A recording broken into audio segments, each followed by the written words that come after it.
We know that friendships often last a lifetime, but what happens if you feel that you have maybe outgrown a friend?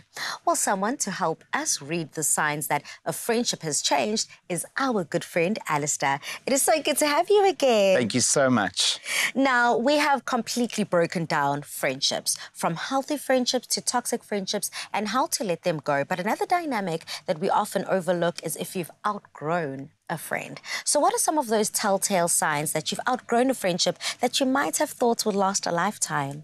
So thank you. The telltale signs, I would say, is governed by your values and your actions. So your actions are governed by your values. So essentially, if you value time and respect in the friendship value circle, if that person is not aligning with the similar values that you had in the past, that presents itself with a violation of your personal values.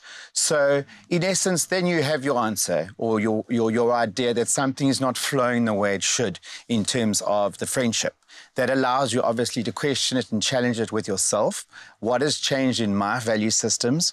And then also have the opportunity and present your case to the friendship and articulate exactly what you feel is missing or what has changed.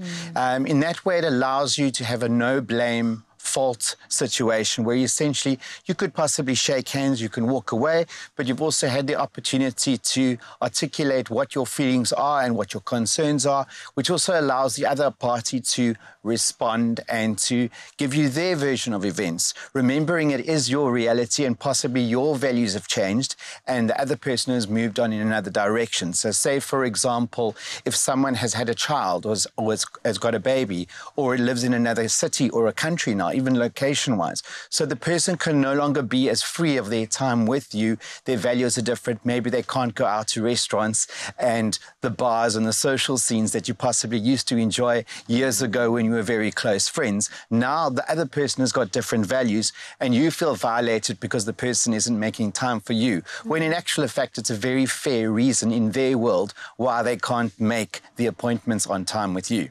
Absolutely. And at the end of the day, sometimes you just feel like a relationship and a friendship has run its course.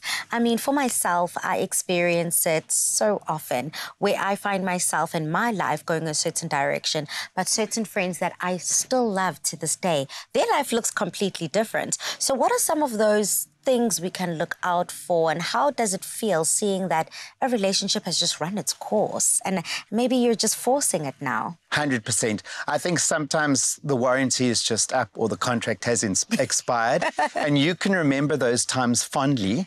When you see the person again, you can reminisce over the good times. It does not mean that you have to reunite and be besties moving on forever and ever. Yeah. You've had your fantastic times, you've had your wonderful memories, and you can always relish in that joy. And then when you cross paths again, it also allows you to reminisce about that. You've now come to this decision and you have now seen that this relationship is no longer serving me, not because it's toxic. They are incredible people, but now our journeys are no longer the same and we don't have anything to talk about. What are some of those nuggets of wisdom and those pearls of knowledge of how to not only escape from that situation and that mind frame, but also just know that this is not serving me anymore? I think that's a very personal question. I think internally you do know when something is not serving you.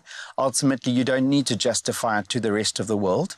Depending on the person, if the friendship or the person communicates to you is something wrong, has something changed, then I think it's fair for you to say, this is how I'm feeling, this is what I've been observing.